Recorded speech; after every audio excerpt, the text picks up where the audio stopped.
नमस्कार दोस्तों, चलिए जान लेते हैं उत्तर प्रदेश के सभी पिछतरों की आज की ताजा बड़ी और महत्वपूर्ण खबरों को।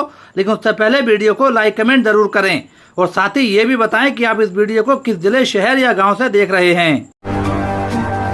जुल्म की इंतहा हो गई, मस्जिद पर चला बुलडोजर तो भड़के सपा सांसद बर्क। संभल के कसेरा गांव में कब्रिस्तान के लिए आरक्षित सरकारी भूमि पर बनी मस्जिद पर बुलडोजर कार्रवाई को लेकर सपा सांसद जियाउर रहमान बर्क और विधायक पिंकी यादव ने सरकार पर निशाना साधा है। बर्क ने इसे अन्यायपूर्ण बताते हुए कहा कि कानूनी प्रयासों के बावजूद मस्जिद को ध्वस्त कर दिया गया, जिससे लोगों में दुख और आक्रोश है।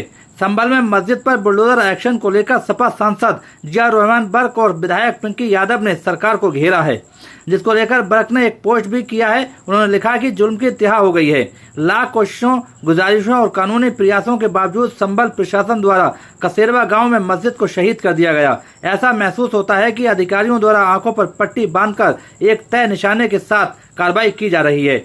ये कार्रवाई कई गंभीर सवाल खड़े करती है। जब लोगों की फरियाद, कानूनी दलीलें भी न सुनी जाएं, तो इंसाफ पर भरोसा कमजोर पड़ने लगता है। याद रखिए, भारत का संविधान किसी को भी कानून से ऊपर होने की इजाजत नहीं देता। यह मुल्क किसी व्यक्ति, दल या सत्ता की जागीर नहीं है। मस्जिद के शहीद किए जाने के बाद पूरे गांव में गम, दर्द और मातम का माहौल है। माँ बहनों की आंखें अश्कबार हैं, बच्चे सहमे हुए हैं और हर दिल इस मंजर को देखकर दुखी है।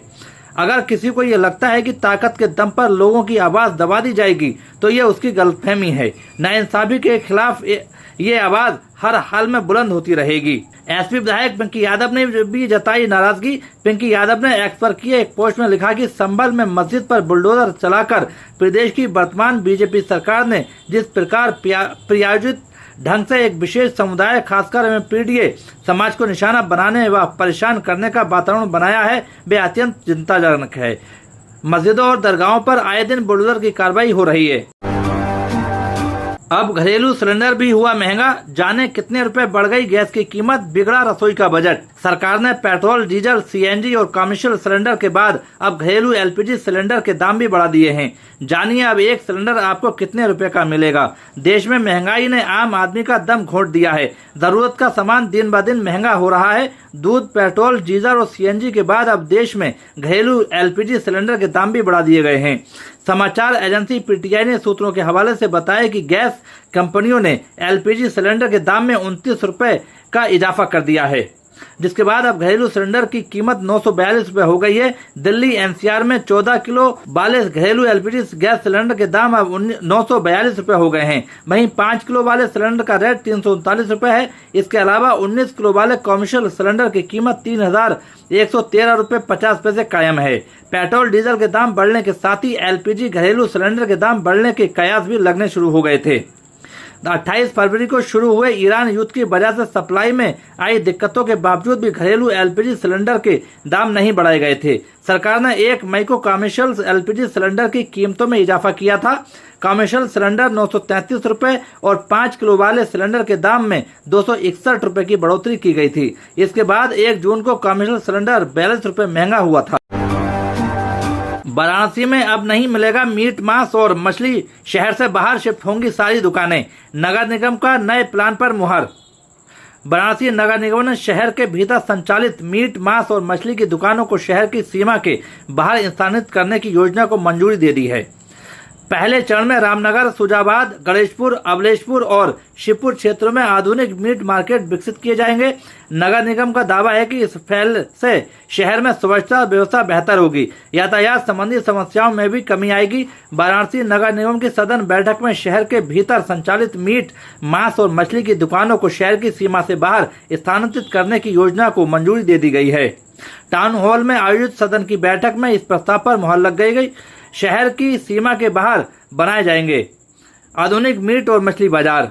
नगर निगम की योजना के तहत शहर की सीमा के बाहर व्यवस्थित मीट मार्केट विकसित किए जाएंगे, जहां मीट, मांस और मछली की दुकानों को स्थानांतरित किया जाएगा। इसके लिए प्रथम चरण में रामनगर, सुजाबाद, गणेशपुर, अबलेशपुर और शिवपुर क्षेत्रों को चिन्हित किया गया है। इन स्थानों पर आधुनिक सुविधाओं से युक्त मीट बाजार विकसित किए जाएंगे। बरेली हिंसा मामले में तौकीर रजा की जमानत याचिका इलाहाबाद हाईकोर्ट से खारिज। कहा, फिर भड़का सकते हैं सांप्रदायिक तनाव। इलाहाबाद हाईकोर्ट ने बरेली में हुई सांप्रदायिक हिंसा और आगजनी के मामले में मुख्य साजिशकर्ता मौलाना तौकीर रजा खान की जमानत याचिका को खारिज कर दिया है। अदालत ने कहा कि रिहा होने पर उनके द्वारा दोबारा शांति भंग करने का बड़ा जोखिम है। इलाहाबाद हाईकोर्ट ने बरेली हिंसा मामले में मुख्य साजिशकर्ता मौलाना तौकीर रजा खान की जमानत याचिका खारिज कर दी है। अदालत ने कहा कि इस बात का गंभीर जोखिम है कि जमानत मिलने पर वे फिर से खास समुदाय को उकसा सकते हैं और शांति एवं सौहार्द को बिगाड़ सकते हैं। न्यायमूर्ति अरुण कुमार सिंह देशवाल ने 5 जून को यह आदेश सुनाया। कोर्ट ने टिप्पणी की कि गवाहों के बयान और वीडियो क्लिप से यह संकेत मिलता है कि तौकीर रजा खान ने भड़काऊ भाषण देकर भीड़ को इकट्ठा होने के लिए प्रेरित किया और भीड़ द्वारा किए गए अपराध के लिए मुख्य साजिशकर्ता होने के नाते खान पूरी तरह जिम्मेदार हैं, क्योंकि उनके द्वारा भड़काने के बाद भी भीड़ ने कानून व्यवस्था हाथ में ली गई। इस हिंसा में कई पुलिसकर्मी को गंभीर चोटें आई थी। सुनवाई के दौरान हाईकोर्ट ने सख्त रुख अपनाते हुए नोट किया कि भीड़ द्वारा गुस्ताख नबी की एक ही सजा सर तन से जुदा जैसे विवादित नारे लगाना देश के कानून की सत्ता के साथ साथ भारत की संप्रभुता और अखंडता को एक सीधी चुनौती है। ये कृत्य सीधे तौर पर एक सशस्त्र विद्रोह की अपील करता है। न्यायाधीश ने अपने आदेश में स्पष्ट करते हुए कहा कि इस तरह की हिंसक और भड़काऊ नारेबाजी करना न केवल भारतीय न्याय संहिता BNS की धारा 152 के तहत एक गंभीर दंडनीय अपराध है, बल्कि ये कृत्य इस्लाम के बुनियादी सिद्धांतों और शिक्षाओं की भी पूरी तरह खिलाफ है। इलाहाबाद हाईकोर्ट ने जमानत याचिका को नामंजूर करते हुए कहा कि तौकीर रजा खान का इसी तरह के मामलों में एक लंबा और विस्तृत आपराधिक इतिहास रहा है।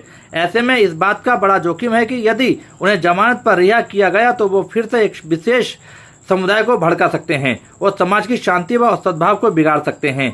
पुलिस रिकॉर्ड के अनुसार तौकीर रजा खान ने 26 दिसंबर को एक जनसभा में भड़काऊ भाषण देकर मुस्लिम समुदाय के युवाओं को इस्लामिया इंटर कॉलेज में जुटने के लिए उकसाया था, जिसके बाद धारा 163 BNSS लागू होने के बावजूद लगभग 200 से 250 लोगों की उग्र भीड़ ने मौलाना आजाद इंटर कॉलेज से श्यामगंज चौराहे की तरफ मार्च किया।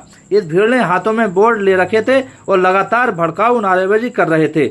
मौके पर मौजूद पुलिसकर्मियों द्वारा दी गई चेतावनियों और समझाने बुझाने के कोशिशों को नजरअंदाज कर पुलिस टीम पर पेट्रोल बम, तेजाब की बोतल, ईंट पत्थर से हमला कर दिया गया। इस दौरान उपद्रवियों के कई राउंड फायरिंग भी की। इस दौरान हुई भयानक हिंसा में उपद्रवियों द्वारा पुलिस कर्मियों के कपड़े तक फाड़ दिए गए, जिसमें 2 अधिकारी गंभीर रूप से घायल हो गए थे और सरकारी संपत्ति को भारी नुकसान पहुंचाया गया था। गुटखा थूकना पड़ा भारी, थूकते ही मिस्त्री के शरीर में दौड़ा करंट, गंभीर हालत में अलीगढ़ किया रेफर। एक मिस्त्री लोहे का गेट बना रहा था, उसके मुंह में गुटखा भरा हुआ था। उसने जैसे ही गुटखा थूका तभी वह 11,000 kV हाई टेंशन लाइन की चपेट में आ गया। उसके शरीर में हाई वोल्टेज करंट दौड़ गया। गुटखा खाकर कहीं भी थूकने से जुर्माना तो लग सकता है, पर ऐसा कम ही देखा गया है कि गुटखा थूकने पर जान भी जा सकती है। खैर के सवाई नगर में एक गेट मिस्त्री के साथ ऐसा हुआ। उसे गंभीर हालत में हाई सेंटर भर्ती कराया गया। बताया जा रहा है कि खैर कोतवाली क्षेत्र के सवाई नगर एक मिस्त्री लोहे का गेट बना रहा था।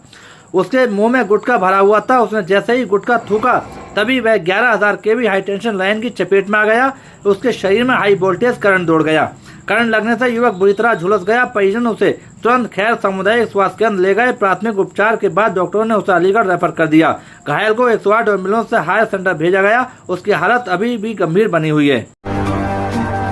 5 आलीशान मकान, 13 प्लॉट, 2.5 करोड़ नकद। इंजीनियर के खिलाफ विजिलेंस की बड़ी कार्रवाई। 6,000 की सैलरी पर हुई थी नियुक्ति। अधिकारियों के अनुसार बरामद संपत्तियों और नकदी का मूल्यांकन अभी जारी है और मामले से जुड़े सभी वित्तीय पहलुओं की विस्तार से जांच की जा रही है। चलिए दोस्तों, आज के लिए इतना ही। उत्तर प्रदेश की सभी खबरों को जानने के लिए बने रहिए हमारे चैनल द यूपी न्यूज 92 में।